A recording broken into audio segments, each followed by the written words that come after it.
ರಾಜ್ಯ ರಾಜಕಾರಣದಲ್ಲಿ ತೀವ್ರ ಕುತೂಹಲ ಕೆರಳಿಸಿರುವ 7 ವಿಧಾನ ಪರಿಷತ್ ಸ್ಥಾನಗಳ ಚುನಾವಣೆಗೆ ಕೊನೆಗೂ ಕೇಂದ್ರ ಚುನಾವಣೆ ಆಯೋಗ ದಿನಾಂಕವನ್ನು ಘೋಷಣೆ ಮಾಡಿದೆ. ವಿಧಾನಸಭೆಯ ಶಾಸಕರಿಂದಲೇ ಚುನಾಯಿತರಾಗುವ ಈ 7 ಸ್ಥಾನಗಳಿಗೆ ಜೂನ್ 18ರಂದು ಮತದಾನ ನಡೆಯಲಿದ್ದು, ಅದೇ ದಿನವೇ ಹಣಬರಹ ಕೂಡ ನಿರ್ಧಾರವಾಗಲಿದೆ. ಹಾಗಾದ್ರೆ ಈ ಹೈ ವೋಲ್ಟೇಜ್ ಚುನಾವಣೆಯ ಕಂಪ್ಲೀಟ್ ಶೆಡ್ಯೂಲ್ ಇಲ್ಲಿಗಿದೆ. ಇಲ್ಲಿದೆ ನೋಡಿ ಸಂಪೂರ್ಣ ವಿವರ.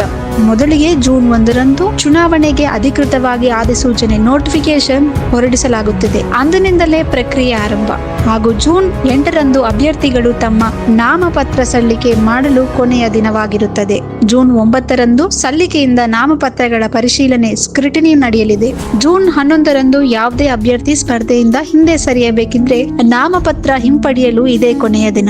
ಹಾಗೂ ಜೂನ್ 18ರಂದು ಅತಿ ಪ್ರಮುಖ ದಿನ. ಅದು ಬೆಳಗ್ಗೆಯಿಂದ ಶಾಸಕರು ಮತದಾನ ಮಾಡಲಿದ್ದಾರೆ. ವಿಶೇಷ ಅಂದ್ರೆ ಅದೇ ಸಂಜೆ ಮತ ಎಣಿಕೆ ನಡೆದು ಅಧಿಕೃತವಾಗಿ ಫಲಿತಾಂಶವು ಹೊರಬೀಳಲಿದೆ. ಇನ್ನು ಈ ಚುನಾವಣೆ ಯಾಕೆ ಇಷ್ಟೊಂದು ಮಹತ್ವ ಪಡೆದಿದೆ ಅಂದ್ರೆ, ಸದ್ಯ ಜೂನ್ 26ರಂದು ಹಾಲಿ ಇರತಕ್ಕಂತಹ 7 ಜನ ಪರಿಷತ್ ಸದಸ್ಯರು ಅಧಿಕಾರಾವಧಿ ಮುಕ್ತಾಯಗೊಳ್ಳಲಿದೆ.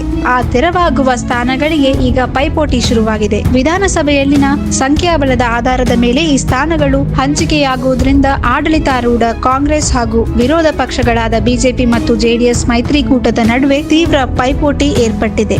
ಯಾರಿಗೆ ಎಷ್ಟು ಸ್ಥಾನ ಸಿಗಬಹುದು, ಯಾರನ್ನು ಕಣಕ್ಕಿಳಿಸಿದ್ರೆ ರಾಜಕೀಯವಾಗಿ ಲಾಭವಾಗುತ್ತದೆ ಎಂಬ ಲೆಕ್ಕಾಚಾರದಲ್ಲಿ 3 ಪಕ್ಷಗಳು ಹೈಕಮಾಂಡ್ ಮುಳುಗಿದೆ. ಸದ್ಯದ ಮಾಹಿತಿಯ ಪ್ರಕಾರ 3 ಪಕ್ಷಗಳಲ್ಲೂ ಆಕಾಂಕ್ಷಿಗಳು ದಂಡೆ ಹೆಚ್ಚಿದೆ. ಅಭ್ಯರ್ಥಿಗಳ ಆಯ್ಕೆಯ ಕಸರತ್ತು ಈಗ ಹೈಕಮಾಂಡ್ ಮಟ್ಟದಲ್ಲಿ ತೀವ್ರಗೊಂಡಿದೆ.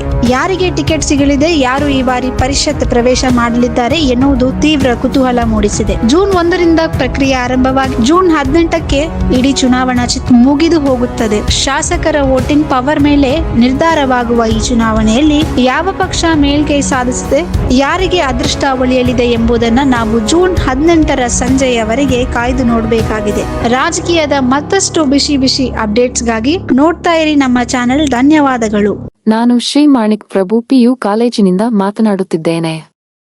ನಿಮ್ಮ ಮಗಳು PU ಪ್ರವೇಶಕ್ಕೆ ಸಂಬಂಧಿಸಿದ ಮಾಹಿತಿ ತಿಳಿದುಕೊಳ್ಳಲು ಈ ಕರೆ ಮಾಡುತ್ತಿದ್ದೇವೆ.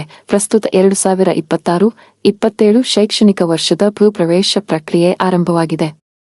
ವಿಜ್ಞಾನ ವಿಭಾಗಗಳಲ್ಲಿ ಗುಣಮಟ್ಟದ ಬೋಧನೆ ಮತ್ತು ಉತ್ತಮ ಫಲಿತಾಂಶಗಳೊಂದಿಗೆ ನಾವು ಪ್ರವೇಶ ನೀಡುತ್ತಿದ್ದೇವೆ. ಅನುಭವ ಹೊಂದಿದ ಉಪನ್ಯಾಸಕರು, ನಿಯಮಿತ ಪರೀಕ್ಷೆಗಳು ಮತ್ತು ಪರೀಕ್ಷಾ ತಯಾರಿ, ವಿದ್ಯಾರ್ಥಿಗಳಿಗೆ ವೈಯಕ್ತಿಕ ಮಾರ್ಗದರ್ಶನ, ಶಿಸ್ತುಬದ್ಧ ವಾತಾವರಣ ಮತ್ತು ಪೋಷಕರಿಗೆ ನಿರಂತರ ಮಾಹಿತಿ. ನೀವು ಆಸಕ್ತರಾಗಿದ್ದರೆ ನಮ್ಮ ಕಾಲೇಜಿಗೆ ನೇರವಾಗಿ ಭೇಟಿ ನೀಡಿ ಅಥವಾ ಹೆಚ್ಚಿನ ಮಾಹಿತಿಗಾಗಿ ನಮ್ಮ ಪ್ರವೇಶ ವಿಭಾಗವನ್ನು ಸಂಪರ್ಕಿಸಿ. ಶ್ರೀ ಮಾಣಿಕ್ ಪ್ರಭು PU ಕಾಲೇಜು, ಮಾಣಿಕನಗರ, ತಾಲೂಕು ಹುಮನಾಬಾದ್, ಜಿಲ್ಲೆ ಬೀದರ್, ಕರ್ನಾಟಕ. ಸಂಪರ್ಕ ಸಂಖ್ಯೆ 7411763208 ಮತ್ತು 7760745632.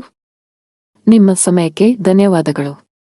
ನಿಮ್ಮ ಮಗ ಅಥವಾ ಮಗಳ ಭವಿಷ್ಯಕ್ಕಾಗಿ ಸರಿಯಾದ ಆಯ್ಕೆ ಮಾಡಿಕೊಳ್ಳಿ.